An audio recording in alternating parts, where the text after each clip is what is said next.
முதலமைச்சருடைய ஆலோசனையின் பேரில் சட்டவிரோத முகவர்களிடமிருந்து வெளிநாட்டு பணிகளுக்காக செல்ல இருக்கும் மக்களை பாதுகாப்பதற்காக அயல்நாட்டு வேலைவாய்ப்பு நிறுவனம் வெளிநாட்டில் வேலைகளுக்கு ஆள் சேர்ப்பு நிறுவனமாக பதிவு செய்யப்பட்டு வெளிநாட்டு வேலைகளில் பணியாளர்களை பணியமர்த்துவதற்கு இந்திய வெளியுறவுத்துறை அமைச்சகத்தின் உரிமை பெற்றுள்ளது.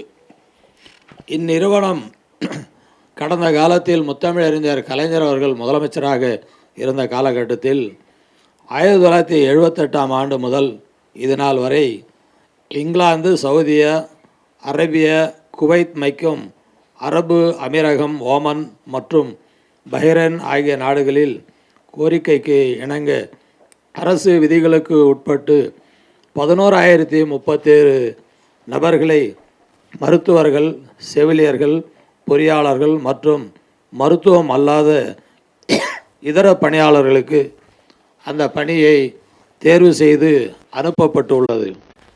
அந்த அடிப்படையில் மேலும் இந்த நிறுவனத்தின் மூலமாக பல்வேறு ஏழை எளிய மக்கள் படித்தவர்களுக்கு வேலைவாய்ப்பை உருவாக்க வேண்டும் என்ற நோக்கத்தோடு 19/4/2023 அன்று நடைபெற்ற 23-24ஆம் நிதியாண்டிற்கான மானிய கோரிக்கையின் போது அயல்நாட்டு வேலைவாய்ப்பு நிறுவனம் மக்கள் பயன்பாட்டிற்காக இருமொழி இணையதளம் மற்றும் கைபேசி செயலி தொடங்கப்படும் என மாண்புமிகு தமிழ்நாடு முதலமைச்சர் அவர்களின் சார்பாக அறிவிக்கப்பட்டதை தொடர்ந்து இன்று 7/2/2024 மிகவும் பயனுள்ள இந்த செயலியை மக்கள் பயன்பாட்டிற்கு துவக்கி வைத்துள்ளேன்.